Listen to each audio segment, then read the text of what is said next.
यदि आपके बच्चों की उम्र शादी के लायक हो चुकी है, आप अपनी तरफ से उनकी शादी के लिए पूरा प्रयास कर रहे हैं, लेकिन किसी न किसी कारण से शादी में लगातार देरी बनी हुई है, बच्चों की उम्र लगातार निकलती जा रही है, माता पिता परेशान हो चुके हैं, तो यह वीडियो आपके लिए है।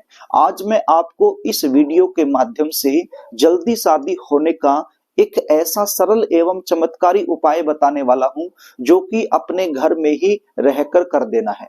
यदि बच्चे खुद करना चाहें खुद भी कर सकते हैं, और यदि बच्चे खुद नहीं कर पाते हैं तो ऐसी सिचुएशन में बच्चों की मां या फिर बच्चों के पिता भी यह उपाय कर सकते हैं। प्रिय दर्शकों, 1 फरवरी 2026 इस दिन एक अद्भुत योग का निर्माण हो रहा है। अद्भुत योग कैसा? इस दिन पुष्य नक्षत्र है, रविवार का दिन है, तो बन गया रवि पुष्य योग, और साथ में माघ मास की पूर्णिमा भी इसी दिन बन रही है, तो अपने आप में एक दुर्लभ योग बन जाता है। तो ऐसे दुर्लभ योग में यदि आपने मेरे द्वारा बताया गया यह छोटा सा उपाय कर दिया तो विश्वास मान के चलिए आपके बच्चों की शादी में आ रही बड़े से बड़ी अड़चन तत्काल दूर हो जाएगी और जल्द से जल्द शादी होने का एक प्रबल योग बन जाएगा। प्रिय दर्शकों, जो उपाय आपको बताने वाला हूं यह उपाय आपने सायंकाल में करना है, और आपके घर का जो पूजा मंदिर है वहीं पर बैठकर करना है।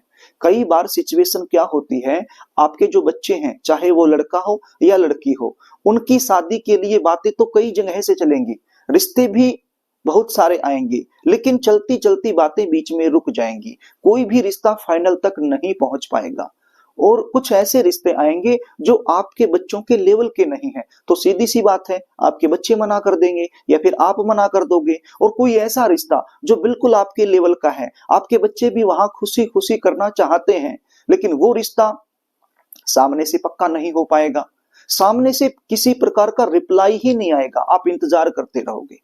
तो प्रिय दर्शकों, यदि इस प्रकार की सिचुएशन से आप घिरे हुए हैं तो चिंता करने की आवश्यकता नहीं है। उपाय बता रहा हूं, इसको ध्यान से सुन लीजिए। उपाय बताऊं इससे पहले आपसे निवेदन करना चाहूंगा, यदि आप चैनल पर नए हैं और अभी तक आपने इस चैनल को सब्सक्राइब नहीं किया है तो मुझसे लगातार जुड़े रहने के लिए अभी इस चैनल को सब्सक्राइब कर लीजिएगा और बेल आइकन को भी प्रेस करके रखिएगा, ताकि हमारी आने वाली इसी प्रकार की जो भी नई वीडियो है उसका नोटिफिकेशन आपको आसानी से मिल जाए और आप हमारी हर वीडियो आसानी से देख पाएं।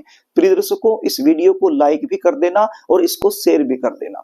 तो सुनिए, अब उपाय बता रहा हूं, ध्यान से सुन लीजिए। आपके घर का जो पूजा मंदिर है वहां पर आपने बैठ जाना है और एक शुद्ध देसी घी का दीपक आपने लगा लेना है। क्या करना है? शुद्ध देसी घी का दीपक पूजा मंदिर में आपने लगा लेना है, और एक अलग से मिट्टी का दीपक आपने लेना है। एक अलग से मिट्टी का दीपक आपने लेना है। एक दीपक तो आपके घर का जो पूजा मंदिर है वहां पर आपने लगाना है। वो दीपक आप चाहे वो पीतल का दीपक हो या स्टील का दीपक हो या फिर मिट्टी का दीपक हो, नो प्रॉब्लम, वो किसी भी दीपक में आप एक घी की जोत लगा लीजिए अपने घर में, और उसके अलावा एक अलग से मिट्टी का दीपक आपसे पास होना चाहिए, और उस मिट्टी के दीपक में आपने कपूर भरना है।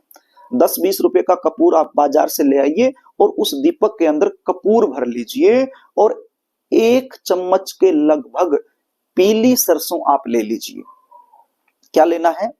पीली सरसों। ये पीली सरसों कहां से मिलेगी? हो सकता है आपके घर में पहले से रखी हो, या फिर आपके घर में नहीं है तो फिर आपके आसपास जहां पर पूजा की सामग्री मिलती है, पूजा का सामान मिलता है, हवन इत्यादि का सामान मिलता है, तो वहां से आपको आसानी से मिल जाएगी। आपके आसपास कोई भी किराने की दुकान है वहां से भी आपको मिल जाएगी। तो पीली सरसों कितनी चाहिए? लगभग 1 चम्मच। तो उसको अपने राइट हैंड में रख लीजिए। आप समझ रहे हैं? सबसे पहले तो एक घी का दीपक आपने लगाना है। दूसरी बात, एक दूसरा मिट्टी का दीपक आपने लेना है, उसके अंदर आपने कपूर भर लेना है। तीसरी बात, 1 चम्मच के लगभग पीली सरसों अपने राइट हैंड में रख लेनी है, और क्या बोलना है? मंत्र बोलना है। मंत्र क्या है? ध्यान से सुनिएगा। देखिए, यहां पर आप 3 मंत्र देख पा रहे हैं। इन मंत्रों को ध्यान से देखिए और इनको मैं बोल के बताता हूं किस प्रकार से करने हैं और कौन सी सिचुएशन में कौन सा मंत्र करना है। अब देखिए, मान लीजिए आपका बेटा है और उसकी शादी के लिए आप ये उपाय कर रहे हो, तो मंत्र क्या है? ओम सृष्टिकर्ता मम पुत्र विभा कुरु कुरु स्वाहा। क्या बोलना है? ओम सृष्टिकर्ता मम पुत्र विभा कुरु कुरु स्वाहा। और यदि आप अपनी बेटी की शादी के लिए करना चाहते हैं यह उपाय, तो बोलना है ओम सृष्टिकर्ता मम पुत्री विभा कुरु कुरु स्वाहा। और यदि आप बच्चे खुद हो, अपने लिए ही ये उपाय कर रहे हो, खुद बच्चे यह उपाय कर रहे हैं, तो मंत्र क्या है? ओम सृष्टिकर्ता ममः विभा कुरु कुरु स्वाहा। तो इस प्रकार से मंत्र बोलना है। अच्छा, मंत्र कितनी बार बोलना है? मंत्र बोलना है 21 बार। अब गिनती कैसे करोगे? क्योंकि राइट हैंड में तो आपने पीली सरसों रख ली है, तो गिनती कैसे करोगे? आपका जो लेफ्ट हैंड है उसकी उंगलियों पर आप गिनती कर लेना। कितनी बार बोलना है? 21 बार बोलना है। मंत्र बोलने के बाद आपने ये जो पीली सरसों है ये भी आपने कपूर के ऊपर ही रख देनी है।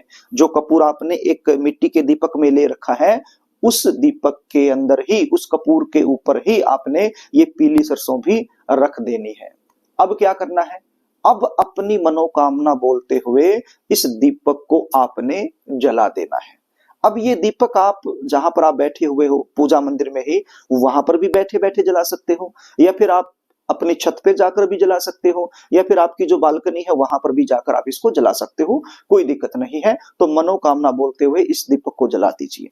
सीधी सी बात है, जब कपूर जलेगा तो पीली सरसों भी जलेगी। जब तक ये जल रहा है बारंबार अपने मन में अपनी मनोकामना का चिंतन करते रहना है, अच्छे अच्छे विचार लेकर आने हैं, और बच्चे का नाम, बच्चे का गोत्र बोलते रहना है, और उनकी जल्दी शादी होने के लिए प्रार्थना अपने मन ही मन में करते रहना है, जब तक ये कपूर और ये पीली सरसों जल रही है। बस जब ये जल जाए तो बस यहाँ पर उपाय ये समाप्त हो जाता है। प्रिय दर्शकों, आप सोचोगे कि इस दीपक का हमें क्या करना है? तो दीपक का आपने कुछ नहीं करना। जहां पर आप पूजा की बची हुई सामग्री डालते हो वहां पर इस दीपक को डाल सकते हो, या फिर इसको धो करके अपने घर में रख लीजिए, किसी दूसरे काम में भी प्रयोग ले सकते हो, कोई दिक्कत नहीं है। तो इस प्रकार से ये छोटा उपाय करना है, सायंकाल में करना है।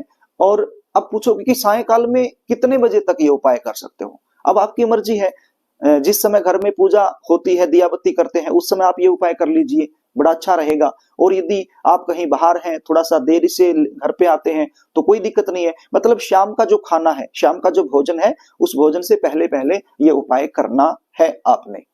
तो इस प्रकार से ये उपाय यदि आप करते हैं तो आपको लाभ जरूर मिलेगा। प्रिय दर्शकों, यदि आप जानना चाहते हैं आपके बच्चों की शादी कब होगी, कौन से साल में होगी, कौन से महीने में होगी, कैसे परिवार में होगी, जीवन साथी कैसा मिलेगा, वैवाहिक जीवन आपके बच्चों का कैसा रहने वाला है, गुण मिलान करवाना चाहते हैं, जन्म कुंडली के आधार पर जल्दी शादी होने के लिए क्या करें क्या ना करें, ये आप मुझसे जानना चाहते हैं, बच्चों की जन्म कुंडली आप मुझसे दिखाना चाहते हैं, तो स्क्रीन पर दिखाए गए व्हाट्सएप नंबर के जरिए आप अपने बच्चों की जन्म डिटेल मेरे पास भेज सकते हैं, और अपने बच्चों की जन्म कुंडली का साइंटिफिक तरीके से सटीक विश्लेषण करवाकर संपूर्ण जानकारी आप मुझसे प्राप्त कर सकते हैं। जन्म कुंडली देखने की हमारी एक फीस होती है, वो फीस आपको पे करनी होती है, उसके बाद ही आपको संपूर्ण जानकारी दी जाती है। तो प्रिय दर्शकों, यदि कार्यक्रम आपको अच्छा लगे तो इस वीडियो को लाइक कर देना, इसको शेयर भी कर देना, ताकि आप पुण्य के भागीदार बन जाएं। और कमेंट बॉक्स में जरूर लिखिएगा, क्या लिखना है? ओम नमो भगवते वासुदेवाय। ये शब्द यदि आप कमेंट बॉक्स में लिखते हैं तो इस उपाय का जो 100% लाभ है वो आपको मिल जाएगा। तो प्रिय दर्शकों, आज के लिए बस इतना ही, आगे फिर मिलेंगे, तब तक के लिए नमस्कार।